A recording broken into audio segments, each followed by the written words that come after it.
In this challenge, we need to talk about how do we clean up a game object that was instantiated. And this is an interesting topic because there's multiple ways you could do this. For example, we could create a behavior script on each of these paintings, and we could then communicate with them directly and say, hey, somehow find that script dynamically and delete you. If so, before I instantiate, I'm going to find dynamically a painting and then delete it. But that sounds like a lot of work, right?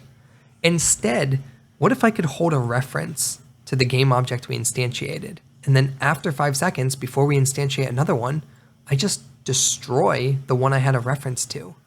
And if we look at the code for the actual, or if we look at the scripting API for instantiate, we can see here inside of the instantiate API that we can actually do just that.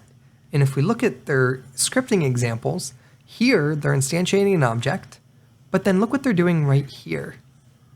They are instantiating an object of a projectile, and they're storing it in a reference variable called clone, which is just a rigid body, but this could also be a game object.